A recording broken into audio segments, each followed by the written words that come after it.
All right, so a few days ago, we talked about an exchange between Joe Rogan and Douglas Murray. And now I have something on that same topic, sort of a follow-up, but even better, which is that number one, I missed from their back and forth in their conversation on Joe Rogan's podcast, even more notable moment where they were kind of going back and forth over what we'll get into. And then number two, afterwards, Douglas Murray went on and talked with somebody else and got to say some of the stuff that he didn't say there. Now, last time I think somebody misunderstood this. Douglas Murray is a conservative commentator, so for that reason and others, we disagree on a bunch of stuff, obviously. But what he's doing here, well, what he calls out here, like bringing up the Daryl Cooper guy who does all this World War II, it wasn't what we think that it was, and maybe Hitler wasn't so bad type stuff. Calling that out for what it is interesting. But then the broader issue that's being identified, even if some of the application of the logic here would lead Douglas Murray in a different direction than me, it is the correct point to call out, which is that Rogan's platform has become a springboard, a launching pad for these false ideas. And sometimes that's really, really dangerous on scientific things, on history, things like World War II. And that's what this, I think, is really important for. So this idea you're going to hear Tucker Carlson say, as I reminded you in the last segment, and then I'll show you the clips that I've been setting up here, is starting to get more and more popular. One of the people popularizing it is that Daryl Cooper figure, which Douglas Murray is going to bring up to Rogan because Rogan platformed him and used it as an opportunity to say, you do this, you bring on people, and then you're totally not prepared to push back and you just let false ideas go all over the place. So people want to tell me Churchill's an incredible guy. Really? Well, why didn't he save Western civilization? He didn't even save Poland. He did. What did he He did save Western civilization. How? He defeated the Nazis. But, I know he helped defeat the Nazis, Well, with his friend Stalin. The Nazis wanted the whole world to be speaking I'm not German. defending the Nazis. I'm just saying, where is Western civilization? What did he preserve? Where is it? I don't know where it is. Churchill died the year before I was born. Oh, the same year, actually. He died in 63, I think. 65. 65. I think about a month before I was born. It was a natural succession. But the but the question is, like, where's the victory? I don't understand. Like, where's the victory, right? So we've addressed the specifics of what he says there many, many times in the past, but where's the victory? Kind of just the broader idea. Now they'll get hyperfixated on certain, like, let's make it about Churchill because that'll seem less outrageous than just where's the what was the victory of winning in World War II, which is what he said, which is a very, very diluted idea. Again, we've discussed that more extensively before, but here's the part we didn't get to talk about, and then we'll look at the post-op from Murray. The expert, or no, I think authority matters. I think authority matters, and I think that if you just throw a lot of shit out there and then say I'm not interested in the alternative views on this, and particularly when it's a counter narrative that is wildly off. And when you get people, look, I just feel we should get it out straight away. I feel you've opened the door to quite a lot of people who've now got a big platform, who have been throwing out counter-historical stuff of a very dangerous kind. You mean Daryl? Are you talking about Daryl? Daryl, who's the other one? I don't think Daryl has... Derek, I don't think there's anything dangerous about what's the other what guy? Derek... what's his name? Cooper, is it? Which one is it? No, that's Daryl Cooper. Daryl Cooper. Who's the other one? There was one I just checked on the way here. Daryl Cooper, and then... Oh, yeah, Daryl Cooper, Ian Carroll... Look, these guys are not historians. They're not knowledgeable about anything. No one's calling Ian Carroll a No, historian. but then why listen to their views on Churchill? Daryl is incredibly knowledgeable. It's not. He's not. Yeah, he's not. He's wildly... Several reasons. One is, when he was offered to debate the current greatest living... View him as the... Yeah, so for some reason there's a really abrupt cut there, but he's going on to say that what we talked about before, Derek Cooper, when debates are offered to him, do you want to discuss these ideas with someone who doesn't agree with you? The idea that you heard Tucker echo there, which is that, and even Cooper argues that Churchill was the chief villain above all the other people of World War II. And do you want to argue that?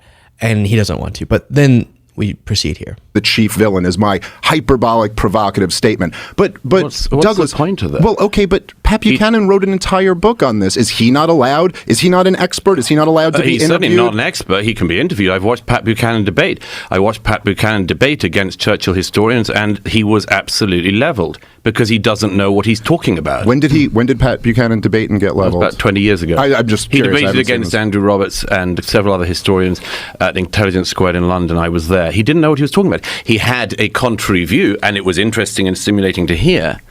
But if you only get the contrary view, which is, isn't it fun if we all pretend Churchill was the bad guy of the 20th century? At some point, you're going to lead people down a path where they think that's the view. And that's horse shit of the most profound kind. I don't think that's what he's trying to do. I think that's exactly what we're doing. And the problem is that because your own platform has come about because you're a very successful comedian and much more, and you do ask questions, and you are interested. But there are a lot of people who have come along, partly I think because they've come on this show, who have come along and they've decided, I can play this double game.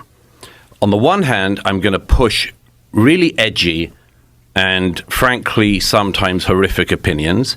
And then if you say that's wrong, they say, and then it cuts off there, but they go, I'm just a guy talking, I think is what he's about to finish off by saying, I'm not a historian. We're just talking. We're just chit-chatting. And that's why I'm coming back to this, because again, it's not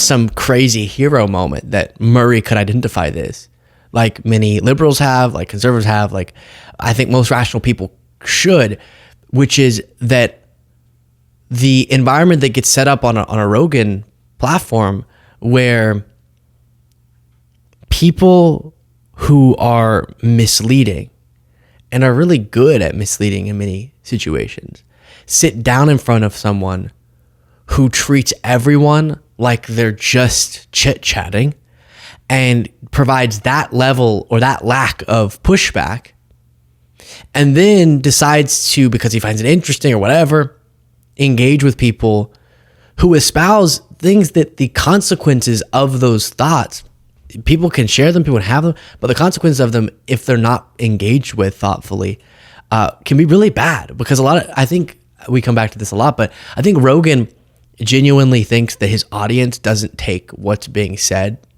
as fact. But so many of the people who come on and espouse these views, they do end up misleading a lot of the Rogan audience. And obviously Rogan himself is going more in the right direction, the incorrect direction, but the right politically direction. So more and more, I think a lot of people, when they have a political stance, are okay to go a certain distance away from them. And so as he gets more right, he's more willing to go more and more fringe right. But then he's never prepared or willing or wants to push back on the ideas and even have a chance of exposing them to be false. So then afterwards, Murray said this. I mean, Joe's a friend, and I was trying to be gentle with him about what I regard as being a dangerous tilt that he and some other podcasters are encouraging. What I really maybe should have said then, can now, is that everybody recognizes expertise in the areas they know about. And for instance, if you had gone on Joe Rogan and sought to spend 3 hours talking about MMA fighting, wouldn't be very convincing. That's my guess. I mean, it may surprise me, but I would think that quite early on he would work out that you didn't really know what you were talking about. And if you said, hey, I never said I'm an MMA expert, I just want to keep talking about it, then at some point they would have to call bullshit on you and they'd get very annoyed.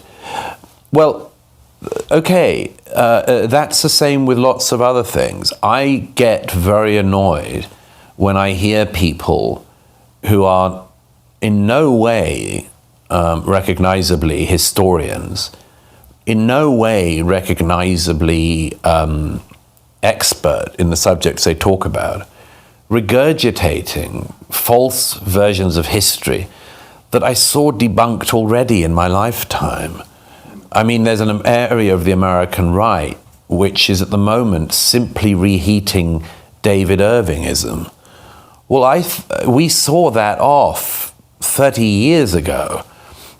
everybody knew that there was a type of revisionist scholar who had a very specific game in mind. And I say it's a game, it's a very dark game. The game that they engaged in, and they're engaging in again, is you minimize the sins of the Nazis, you minimize the crimes of Hitler, you maximize the criticisms of and the crimes put at the door of Churchill. You have this moment of parity, and then you make the move, which is actually Churchill, the Allies, worse. Right. So with that dark game, I believe when Rogan goes, no, I don't think that's what Cooper's trying to do. That's not what I believe. I believe that he doesn't think that's what's happening. But you saw it seeping into Tucker's language. Tucker does a similar thing. And this is what's really interesting. Is their excuse is always, well, why can't we question it? You can. Why can't we question this or wonder about it or talk about these things? And the mainstream narrative builders, they just want you to only believe their narrative and not question it.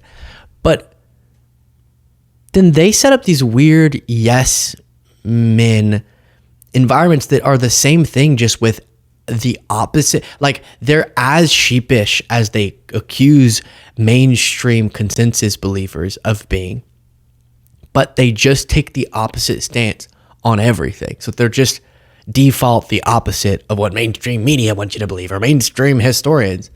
And then the Tuckers of the world don't get their views challenged, or he brings on people and doesn't challenge them. It's just sort of, tell me, Daryl, just tell me now about why you think that the Holocaust was at least, in large part because they just didn't know what to do with the people, which was one of the things he brought on a podcast. They just had all these people they had accidentally come across and they didn't know what to do with them. So the more humane thing would be just kill them. Tell me. But then if Tucker doesn't feel like he knows enough about the history of World War II to refute those things in the moment, or at least press on them, there's no bringing of a historian to do the same. And then there's never a follow-up with, we looked into some of these claims and this one was wrong, that one was wrong. There's just no sense of responsibility to the platform that people have. And they always take this to me, and I saw this in response to Murray. And again, I don't know who Douglas Murray other than this exchange, and that apparently he's conservative. But I saw some people saying, so he wants Rogan's guests to be censored. It's like, what are you talking about? The concern here is that you have your free speech right to say wacky things about World War II. Rogan would have his free speech right to challenge them. We have our free speech right to say we think it would be more responsible if Rogan would challenge them, or if Rogan would not bring them on if he doesn't feel the ability to challenge them. Or Rogan could defend those positions, but I don't think he'd be comfortable doing that either, really, in a full-throated sort of way. And so then there's this new thing where, as long as you're taking a stance on 9/11, on World War II, on whatever that's sexy, that'll go viral, that's hot, and that sometimes justifies authoritarianism in the case of World War II, I think that's a part of it too, then you have like a bazillion semi to big podcasts that you can go on and espouse that, and the hosts either don't want to or aren't qualified to make sure you're being truthful, and they just kind of sit there, whoa, this is really stimulating. And now millions and millions of people get whacked out views, and they're in as much of an echo chamber as they think they got out of when they stopped listening to the mainstream consensus, right? And I fear it, because I think the World War II example, the reason why we come back to it is it's really clear cut in black and white, and you can see the second we start rewriting history wrongly, then the takeaways we were supposed to have from that history also vanish, and that's extremely dangerous. Share your thoughts in the comments.